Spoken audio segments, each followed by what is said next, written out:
16절까지. 요한복음 11장 7절에서 16절까지.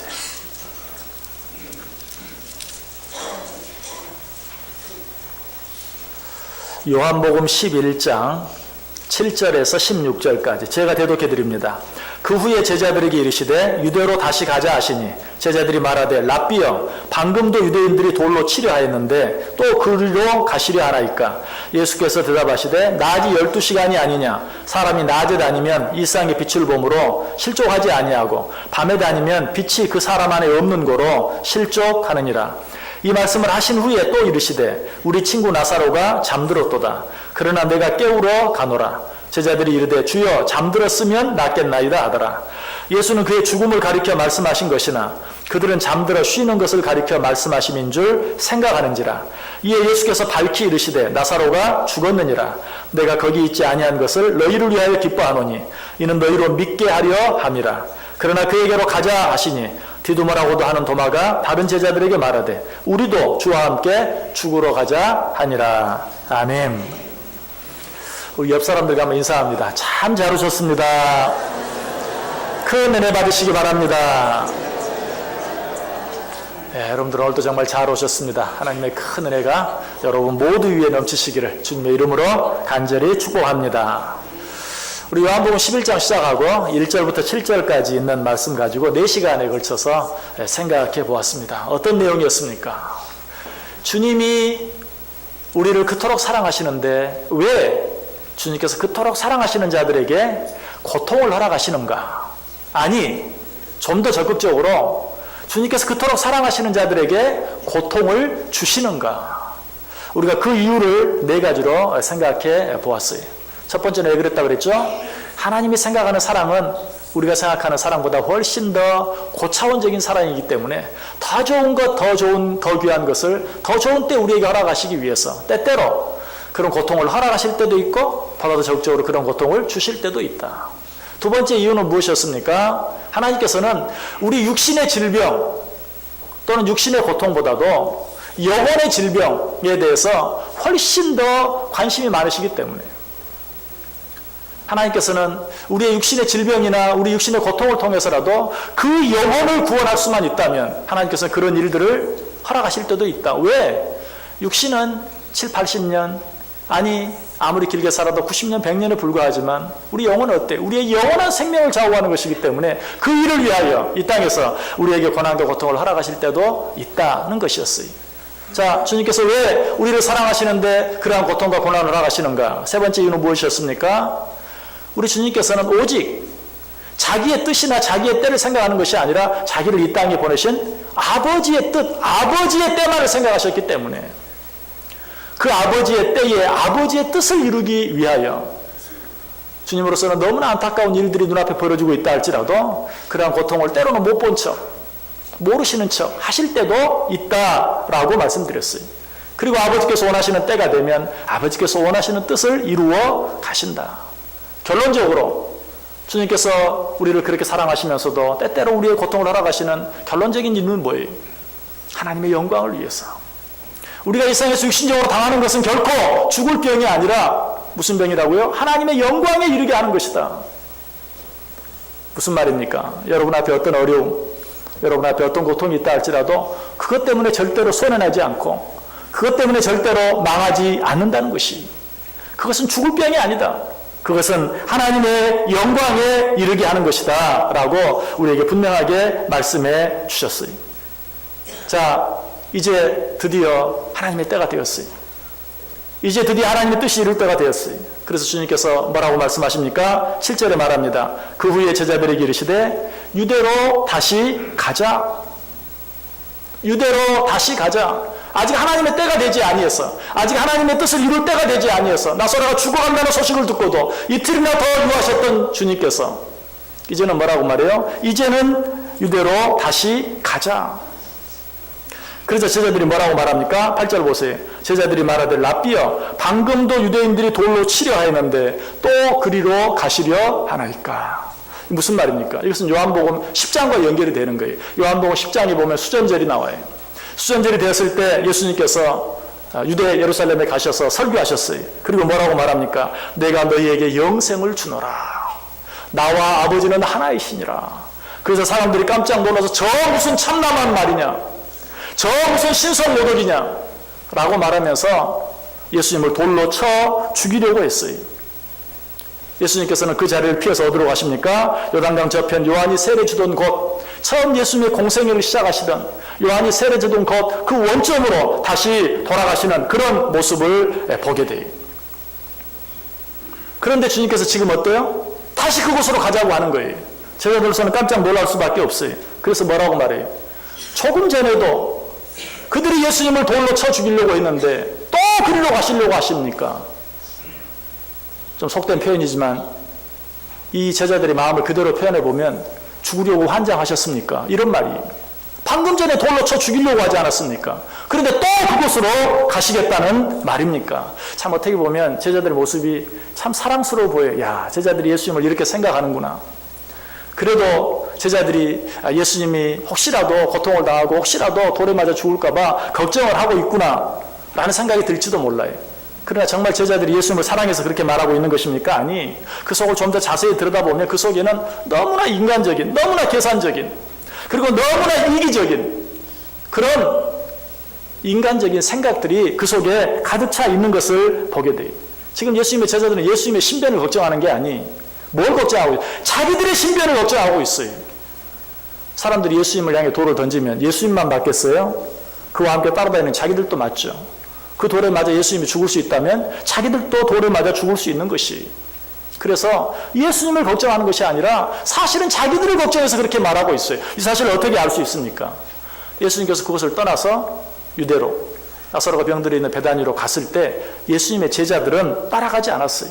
명확하게 알 수는 없지만 어디에도 예수님의 제자들이 예수님과 함께 나사로가 있는 베다니로 갔다는 증거를 찾을 수가 없는 것이. 뿐만 아니라 마태복음, 마가복음, 누가복음 그 어디에도 이 사건이 기록되어 있지 않아요. 물론 때때로 어떤 사건들은 중복을 피하기 위해서 이 사복음서 가운데 어떤 한 책에는 기록되어 있지만 다른 데는 기록되지 않은 내용도 있어요. 그러나 중요한 내용은 2번, 3번, 아니 4번 마태복음에도 마가복음에도 누가복음에도 요한복음에도 다 기록해 놓았어요.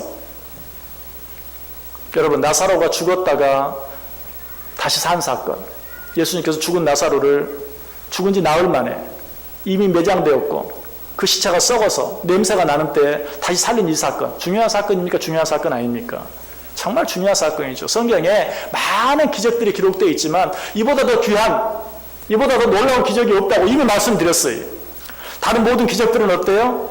사실은 다 무에서 유를 창조하는 그런 기적이라기보다는 뭔가 있는 것에서 새로운 것을 만들어내는, 고치는, 새롭게 하는, 회복시키는 그런 기적들이었어요. 또 죽은 자를 살리는 기적도 여러 번 있었지만 다 죽은 지 얼마 되지 않았을 때 즉시로 살려낸 그런 기적이었어요. 그러나 나사로는 어때요? 죽었을 뿐만 아니라 죽은 지 나흘이나 되었어요. 이미 장사가 되었어요. 그 시체가 다 썩었어요. 그런 가운데서 살려내는, 어쩌면 기적 가운데서도 가장 크고 가장 놀라운 기적이라고 말할 수도 있어요. 그런데 왜 요한복음만 기록되고 마태복음, 마가복음, 누가복음에는 기록되지 않았을까? 제자들이 그 사건을 직접 보지 못했어요. 아니, 직접 보지는 못했어도 들었기는 하였겠죠. 하지만 자기들이 그 자리에 왜 가지 않았는가? 혹시라도 사람들에게 돌에 맞아 죽을까 봐 가지 않았던 자기들의 모습을 생각하면서 부끄러워서 그 내용들을 다 기록할 수 없었던 것이. 자, 그렇다면 요한은 왜 기록했을까? 우리가 잘 아는 것처럼 요한은 모든 제자들 가운데 가장 늦게까지 오래 살았어요. 90세까지 살았어요. 그리고 요한 1서, 2서, 3서, 요한계시록 기록하고 요한복음을 맨 나중에 기록했어요. 그런 요한이 어떤 마음으로 이전에 자기의 부끄러웠던 그 모습을 회개하고 뉘우치는 마음으로 이 내용을 여기에 기록했을 것이다 라고 생각하는 것이. 그래서 어떤 사람은 이 요한복음을 요한의 참여록이다 라고 그렇게 부르기도 해요. 그런 모습을 또 한 가지 생각해 본다면 요한과 베드로가 예수님의 무덤이 비어있다는 소식을 듣고 무덤으로 달려가죠. 누가 먼저 도착했어요? 요한이 먼저 도착했어요. 그럼에도 불구하고 요한은 들어가지 못했어요. 그 안을 내다보지 못했어요. 두려워서 밖에 있었어요. 그런데 요한은 어때요? 자기의 그 부끄러운 모습까지도 책에 기록하고 있는 것을 보게 되죠. 바로 이런 부분을 보았을 때 왜 이 사건이 다른 데는 기록되지 않았는데 요한복음 기록되어 있는가? 요한은 늦게까지, 다른 모든 지자들보다 늦게까지 더 오래 살아가면서 자기의 그 부끄러운 모습을 회개하는 마음으로 여기에 기록하고 있다는 사실이. 어쨌든 지금 예수님께서 베다니로 유대로 가시려고 했을 때 제자들은 그와 함께 가지 않았다. 왜? 예수님을 걱정해서가 아니라 자기들의 생명이 위험에 처할까 봐 가지 않았다는 것이. 그러면서도 뭐라고 말해요? 랍비여, 방금도 유대인들이 돌로 치려 했는데 또 그리로 가시려 하나이까? 이 말은 어때? 자기들은 어때도 좋은데, 우리는 돌에 맞아도 좋고 돌에 맞아 죽어도 좋은데 랍비여, 당신은 그러면 안 되지 않지 않습니까? 그렇게 말하는 것처럼 들려요. 참 너무나 위선적이. 정말 그들이 예수님을 염려했다면 예수님이 가셨을 때 어때요? 자기들도 죽으나 살아 따라갔어야 돼요. 그러나 그렇게 예수님을 걱정하는 것처럼 하더니 정작 예수님은 가시니까 자기들은 가지 않아요. 너무나 위선적인 모습이. 여러분, 제자들 욕하라고 이 말씀을 여러분에게 드리는 거 아니에요. 이 모습을 통해서 누구를 봐야 돼요? 우리를 볼 수 있어야 돼요. 우리가 이렇게 신앙생활 할 때가 참으로 많아요. 우리 앞에 어려움이 있습니다. 문제가 있습니다. 힘든 일이 있습니다. 그때 뭐라고 말합니까? 하나님, 내가 이런 일을 당하는 것은 괜찮습니다. 하나님, 내가 이런 문제가 있는 것 괜찮습니다. 그런데 하나님, 내가 이런 문제 가운데 있으면, 내가 이런 어려움을 당하면 하나님의 영광이 가리워지지 않습니까? 하나님의 나라의 손해가 되지 않습니까? 하나님, 내가 나 때문이 아니라 내 유익을 위해서가 아니라 하나님의 나라를 위해서, 하나님의 영광을 위해서 구하오니 주여 나로 하여금 이 문제 가운데서 벗어나게 해 주옵소서. 이 문제를 해결해 주옵소서. 여러분, 우리가 그렇게 말하고 그렇게 신앙생활 할 때가 얼마나 많이 있습니까? 여러분, 그 말은 무슨 말인 줄 아세요? 하나님, 나는 내 염려 안 합니다. 나는 하나님 염려합니다. 하나님, 나는 나 때문에 염려하지 않습니다. 나는 하나님 때문에 염려가 됩니다. 여러분, 그러나 이 말이 얼마나 우스꽝스러운 말입니까? 그럼에도 불구하고 우리는 그렇게 살아갈 때가 참 많다는 것이. 제 엄마가 어린아이에게 예쁜 옷을 사줬어요. 근데 이 옷이 아이 마음에는 들지 않아요. 이 아이가 이렇게 말합니다. 엄마, 내가 이 옷 입고 밖에 나가면 아이들이 거지 아들이라고 욕할 거예요. 그 말의 의미가 뭐예요? 난 괜찮아. 그런데 사람들이 이것 보고 날 보고 거지 아들이라고 그러면 엄마 아빠 기분이 좋겠어? 여러분, 그 말이 정말 엄마 아빠 생각해서 그렇게 하는 말입니까? 아니, 자기 마음에 들지 않는다는 거예요. 우리는 늘 그렇게 말해요. 하나님, 나는 괜찮아요. 그러나 하나님이 욕먹으면 안 되잖아요. 늘 이런 식으로 하나님 생각해 주는 척 하면서 내 이익, 내 영광, 내 유익만 챙기려고 하는 그런 우리들의 모습을 너무 자주 보게 돼요. 자, 이런 우리를 향해서 주님께서는 뭐라고 말했어요? 분명히 말했어요. 이 병은 죽을 병이 아니다. 하나님의 영광을 위함이다. 무슨 말이에요? 염려하지 마. 그것으로 인해 하나님의 영광이 가리워지는 게 아니야. 그것은 하나님의 영광을 위해서 오히려 너에게 허락한 일이야. 그러므로 하나님께서 하나님의 때에 하나님의 방법으로 그 문제들을 해결하고 그 뜻을 이루어갈 때까지 너는 잠잠히 하나님만 바라보고 하나님께 맡기고 하나님만 의지하라는 것이. 이 병은 죽을 병이 아니다. 하나님의 영광을 위한 것이다. 왜 네가 그 사실을 알지 못하느냐. 그러나 예수님의 제자들은 이 사실을 완전히 잊어버렸어요. 자, 그런 제자들에게 너희들은 어찌하여 내가 한 말을 그렇게 속히 잊어버리느냐. 내가 분명히 말하지 않았느냐. 이 병은 죽을 병이 아니라고. 이 병은 오히려 하나님의 영광을 드러낼 병이라고. 왜 너희는 그걸 생각하지 못하느냐.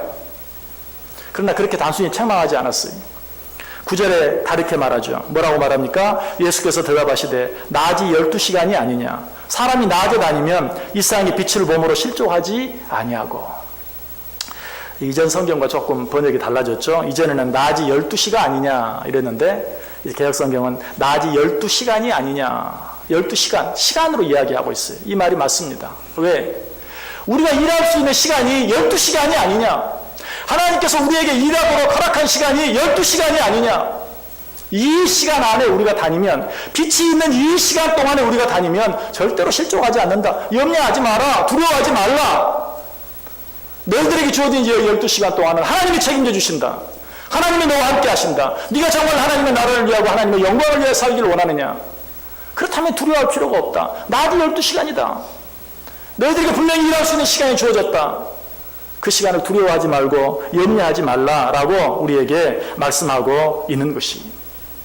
우리는 이미 말씀드린 것처럼 내가 생각하고 있는 때에 맞지 아니하면 우리는 원망하고 불평하기를 좋아해요. 내 뜻과 뭐가 다르면 정말 어떻게 될까봐, 내가 손해가 날까봐, 그것 때문에 망하게 될까봐, 그것 때문에 죽을까봐 두려워하고 염려할 때가 많아요. 그러나 오늘 주님께서 하시는 말씀, 나 아직 12시간이 아니냐 라는 이 말씀은 염려하지 말아라. 여러분 어떤 말씀이 생각납니까? 참새 한 마리도 하나님이 허락하지 아니하면 떨어지지 않는 것을 네가 알지 못하느냐? 너희들은 그 참새보다 얼마나 더 귀하냐? 믿으십니까? 참새 한 마리도 떨어지지 않아요. 우리는 정말 그 참새보다 너무나 귀한 자들이. 그런데 누가복음에 보면 예수님께서 헤롯이 예수를 죽이려고 할 때 예수님께서 말하죠. 염려하지 마라. 두려워하지 말라. 내가 너희를 위해 죽어야 할 것이다. 그러나 3일 후에는 완전해질 것이다. 라고 그렇게 말하고 있어요. 하나님 무슨 말씀입니까? 염려하지 마라. 내 때에 내 뜻은 반드시 이루어질 것이다. 너희들이 정말 나를 염려해서 그렇게 말하고 있느냐? 그래서 그러나 오늘과 내일과 모레는 내가 갈 길을 가야 하리니 선지자가 예루살렘 밖에서는 죽는 법이 없느니라. 헤롯이 아무리 나를 죽이려고 해도 하나님께서 내게 주신 시간 안에는 오늘과 내일과 모레는 내가 사흘 후에는 죽는다 할지라도 오늘과 내일과 모레는 내게 주어진 시간 안에서는 내가 마땅히 해야 할 일을 하지 않겠느냐. 그 때가 되기 전까지는 죽는 법이 없느니라 라고 말씀하고 있는 것을 보게 돼요. 이런 말씀하면 꼭 이렇게 말하는 사람들이 있어요. 정말 우리의 죽고 사는 것이 하나님의 손에 달려있다면 세상 사람들이 말하는 것처럼 하면 인명재천, 우리의 생명이 하나님의 손에 달려있다면 우리는 뭐 아무렇게나 살아도 되겠네요. 굳이 세상 살아가면서 조심하고 주의하고 그렇게 힘들게 살아갈 필요 없겠네요. 차가 막 달려와도 거기에 뛰어 들어가도 나는 죽지 않겠네요. 이렇게 말하는 사람들이 꼭 있어요. 그런데 제가 그런 사람들에게 드릴 수 있는 말은 그런 사람들은 차에 뛰어들지도 못해요. 그리고 또 덧붙여서 제가 한마디 더 드린다면 뛰어드십시오. 하나님의 뜻이 아니라면 죽지는 않겠지만 평생 불구로 살 수는 있습니다. 정말 그래요. 왜 하나님을 시험하려고 합니까? 이런 우리의 마음을 아시고 하나님께서 모세를 통해 우리에게 뭐라고 말합니까? 너희가 마사에서 시험한 것 같이 너희의 하나님 여호와를 시험하지 말라. 우리의 모든 것이 하나님의 손에 달려 있어요. 그런데 정말 그것이 하나님의 손에 달려 있는지 달려 있지 않는지 시험해 보려고 차에 뛰어들어가고 그러지는 마세요. 너희 하나님을 시험하지 말라. 예수님도 이 말씀을 인용해서 말씀하시죠. 예수께서 이르시되 또 기록되었으되 주 너의 하나님을 시험하지 말라 하셨느니라. 그러나 분명한 것은 뭐예요? 우리의 모든 것이 하나님의 손에 달려 있어요. 우리의 모든 것을 하나님이 주장하세요. 하나님의 뜻이 아니라면 우리에게는 그 어떤 일도 일어나지 않아요. 하나님께서 허락하지 아니하시면 절대로 우리가 망하는 법이 없는 것이.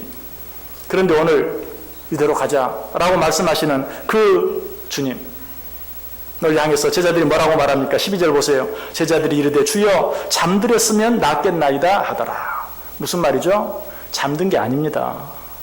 죽었습니다. 이제는 가도 소용없습니다. 가도 소용없는데 죽음을 무릅쓰고 꼭 거기까지 가야 되겠습니까? 라고 말하고 있는 것이 주여 잠들었으면 낫겠나이다. 그럼 예수님께서 이미 죽었다라고 말하면 뭐라고 말했을까요? 그때는 또 이렇게 말할 거예요. 죽었는데 못하러 갑니까? 갈 필요가 없지 않습니까? 라고 말했을 것이. 여기서 우리는 또 한 가지 너무나도 인간적인 연약한 모습들을 보게 돼요. 우리는요, 우리에게 유리한 말이나 우리에게 이익이 되는 말은 아주 어렵게 이야기해도 아주 잘 받아들여요. 여러분에게 축복이 되는 말씀, 여러분에게 유익이 되는 말씀은 그 말씀이 아무리 어려워도 아멘, 아멘, 아멘 할 수 있어요. 그런데 우리에게 좀 손해가 되는 것 같고 잘못하면 내게 크게 나가 힘들어질 것 같으면 아무리 쉽게 이야기해도 그 말은 잘 받아들이지 못해요. 한 가지 예를 들어볼까요? 여러분 가게에서 물건을 사러 갔는데 물건 이름이 잘 생각이 안 나요. 그래서 그런 거 있잖아요. 그런 거 무슨 자로 시작하는 그런 거 있던데 그러면 그 사람이 어때요? 금방 알아들고 이거 말씀하시는 거예요. 왜 그렇죠? 자기가 팔아야 되니까. 그러니까 이름도 모르고 뭣도 모르고 막 버벅거려도 이거 찾는 이슈죠. 금방 갖다 드려요. 근데 여러분이 이미 산 물건을 가지고 가서 그 물건이 좀 문제가 있어서 바꾸려고 해보세요. 제가 이것을 몇 날, 몇 월, 며칠에 어디서 샀는데 이런 문제가 있고 저런 문제가 있고 논리장애가 아무리 잘 얘기해도 뭐라고요? 그 어디서 사셨다고요? 여기서 사신 거 맞아요? 그때 내가 돈 받았나요? 뭐 영수증 갖고 계시나요? 내가 그렇게 잘 설명하는데도 이해를 못해. 우리가 하나님의 말씀도 그렇게 들을 때가 참 많아요. 나에게 이익이 되는 것 같으면 뭐 내용이 이해되고 되지 않는 거 상관없어요. 아멘! 그런데 분명히 내게 이해가 됐는데도 그 말씀에 아멘 하면 내게 손해가 될 것 같으면 쉽게 이해를 하지 않는 것이죠. 아멘 하지 않는 것이죠. 병원에 가도 그런 현상을 볼 수 있어요. 자, 의사가 말하는데 아무 문제 없습니다 라고 말하면 아이고 감사합니다. 그리고 뭐 설명하려고 그러는데 그냥 괜찮은 거죠? 문제 없는 거죠? 그러고 그냥 나와요. 그런데 뭐가 좀 이상이 있다고 얘기하면 나는 술도 안 먹고 담배도 안 피고 그러는데 술 먹고 담배 피는 저 사람들 저렇게 건강한데 나는 평생 술 한 모금도 안 먹고 담배 한 개비도 안 피웠는데 어떻게 나에게 그런 일이 있을 수 있습니까? 내가 생각했던 대로 내가 원하는 대로 말해주면 그 의사는 명이지만 내 생각과 다르게 말하면 어때요? 저런 돌팔이 같으니라고. 우리가 하나님의 말씀을 그렇게 들을 때가 참 많다는 것이 내가 원하는 설교를 해주면 그 목사는 선한 목자예요. 그러나 내가 원하지 않는 설교를 하면 그 목자는 사꾼 목자예요. 우리가 그렇게 생각하고 그렇게 판단할 때가 얼마나 많은지 몰라요. 예수님도 그런 대접을 너무 많이 받았어요. 마태복음 16장에 보면 예수님께서 이렇게 말합니다. 바리새인들과 서기관들의 사두개인들의 누룩을 조심하라. 바리새인과 사두개인들의 누룩을 조심하라.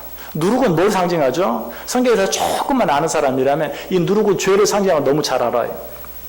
근데 예수님의 제자들은 예수님이 그렇게 말하니까 아이고 떡 안 가져왔네요.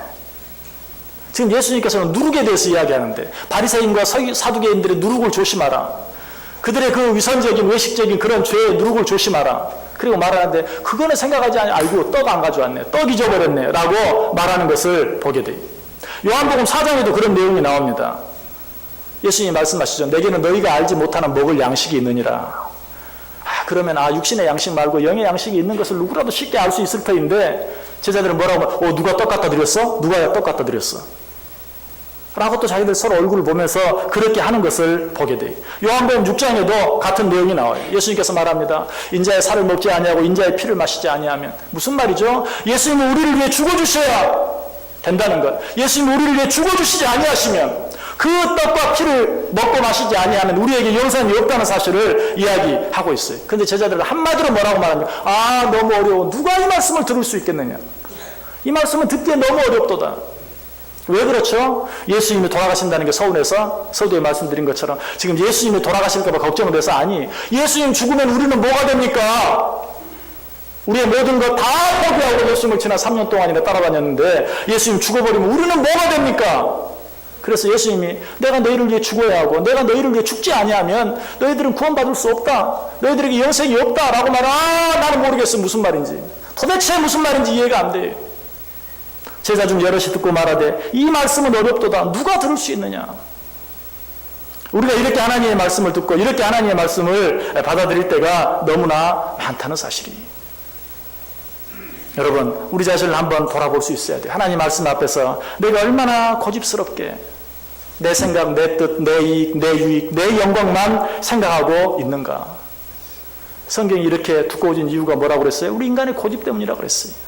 우리가 하나님의 말씀 앞에서 아무리 내게 손해가 되는 것 같아도 아무리 그것이 내게 고통이 될 것 같아도 하나님의 말씀인 줄 알고 받아들이기만 한다면 성경이 이렇게 두꺼울 필요가 없어요. 오직 한마디만 있으면 돼. 주 예수를 믿으라. 그리하면 너와 내 집이 구원을 얻으리라. 이 한마디만 족한 거예요.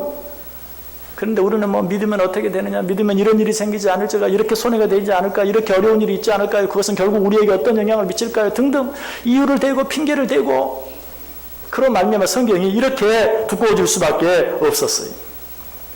그래서 예수님께서도 이제는 14절에서 뭐라고 말합니까? 이에 예수께서 밝히 이르시되 나사로가 죽었느니라. 무슨 말인 줄 알아요? 지금 예수님이 처음에는 뭐라고 하면 잠들었다고 그랬어요.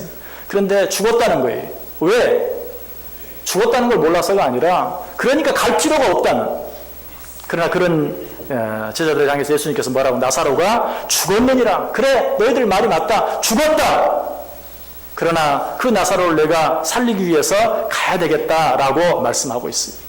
그래서 우리 주님께서는 우리들이 정말 고집을 피울 때 우리들의 고집도 받아주세요. 처음에는 유대로 가자 단도직입적으로 말했다가 나사로가 죽은 게 아니라 잠들었다. 그러니까 깨우러 가자. 그런데도 그 말을 이해하지 못하니까 그래 나사로가 죽었다. 그래도 가자. 가서 내가 이 일을 통해 어떤 일을 이루는지 너희가 보라 라고 말씀해 주고 있어요. 우리 주님은 참 자상하세요. 우리 주님은 우리 연약함들을 이렇게 다 받아주세요. 그리고 또 필요하다면 우리 형편에 맞게 다시 말씀해 주시고 또 설명해 주시고 또 설득해 주세요. 여러분, 주님의 이 자상하심, 주님의 이 사랑하심 때문에 저와 여러분이 여기 이 자리에 있는 것을 믿으시길 바랍니다. 우리가 잘난 것이 아니에요. 우리가 똑똑해서가 아니에요. 우리가 잘 믿어서 여기 있는 게 아니에요.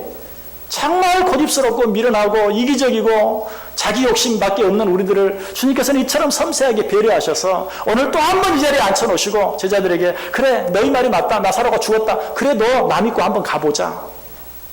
그래, 너 나 믿고 한번 따라가 보자. 라고 말씀하고 있는 그 주님의 끈질기심, 그 주님의 사랑하심으로 말미암아 오늘 우리가 여기 있다는 사실이에요. 여러분, 우리는 이 하나님의 은혜, 이 하나님의 사랑 앞에서 늘 감사할 수 있어야 돼요. 그리고 바울처럼 나 된 것은 하나님의 은혜라고 고백할 수 있어야 돼요.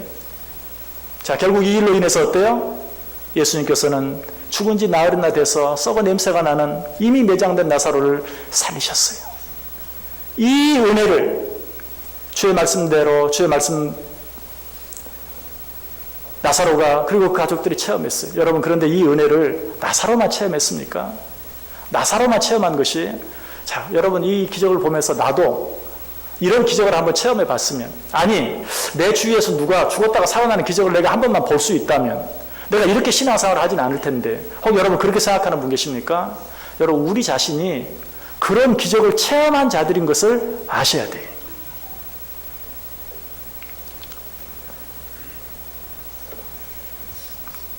에베소 2장 1절에 말합니다. 그는 허물과 죄로 죽었던 너희를 살리셨도다. 우리는 어떤 자들이었습니까? 허물과 죄로 말미암아 죽었던 자들이에요. 우리가 바로 썩어서 냄새가 나던 자들이었어요. 예수님께서는 나사로만 죽은 가운데 살린 것이 아니라 우리 모두를 허물과 죄로 죽었던 자리에서 우리를 살려주셨어요. 그리고 뭐라고 말합니까? 로마서 8장 38절 39절에서 내가 확신하노니 사망이나 생명이나 천사들이나 권세자들이나 현재일이나 장래일이나 능력이나 높음이나 기품이나 다른 어떤 피조물이라도 우리를 우리 주 그리스도 예수 안에 있는 하나님의 사랑에서 끊을 수 없으리라. 우리를 죽은 자 가운데서 살려주신 그 하나님의 사랑에서 우리를 끊어놓을 수 있는 자가 아무도 없다는 것이. 그렇다면 어때요? 우리는 정말 두려워할 것이 없어요. 염려할 것이 없어요. 지금 내 앞에 어떤 일이 일어나고 있는가 생각할 필요가 없어요. 주님께서 가자 하면 가면 되는 거예요. 그렇게 하기만 하면 어때요? 놀라운 기적을 체험할 수 있어요. 우리를 향한 하나님의 놀라운 사랑을 우리가 깨닫게 되고 체험하게 되는 것이.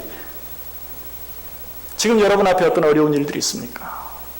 나사로가 죽어버린 것 같은, 이제는 다 끝난, 소망이 없는 어떤 그런 어려움, 그런 절망, 그런 낙심 가운데 있습니까?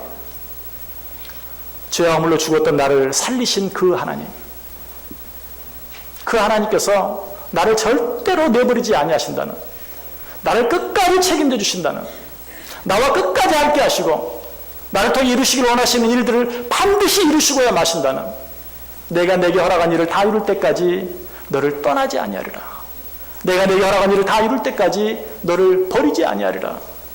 때가 12시간이 아니냐? 내가 그 시간 동안 너희와 함께하지 아니하겠느냐? 너희는 두려워하지 말라. 염려하지 말라. 하나님께서 너희를 통해 이루시길 원하는 일들을 반드시 이루어내시고야 마실 것이다. 이 믿음 가지고 지금 내 눈앞에 있는 어떤 일 때문에도 사람을 두려워하거나 환경을 두려워하지 아니하고 오직 하나님께서 원하시는 일이 무엇이고 하나님께서 원하시는 뜻이 무엇인지 그 일을 위하여 예수님께서 고백하신 것처럼 사흘 뒤에 내가 죽는다 할지라도 오늘과 내일과 모레는 이래야 하지 않겠느냐. 이 믿음 가지고 담대하게 우리에게 주어진 삶을 날마다 승리하며 살아갈 수 있는 복된 저와 여러분 다 될 수 있기를 주님의 이름으로 간절히 축원합니다. 기도하겠습니다. 사랑과 은혜가 풍성하신 하나님 감사합니다. 오늘도 연약한 우리를 사랑하셔서 우리에게 말씀해 주시니 감사합니다. 내 앞에 되어지는 모든 일들이 나를 향한 하나님의 놀라운 뜻과 계획 속에 이루어지는 일인 줄 믿게 하시고 어떤 일 때문에도 두려워하지 아니하고 담대하게 오늘 맡겨주신 내 길, 오늘 내게 맡겨주신 내 일을 감당하며 살아갈 수 있는 우리 모두 되게 해 주옵소서. 예수님의 이름으로 기도드리옵나이다. 아멘.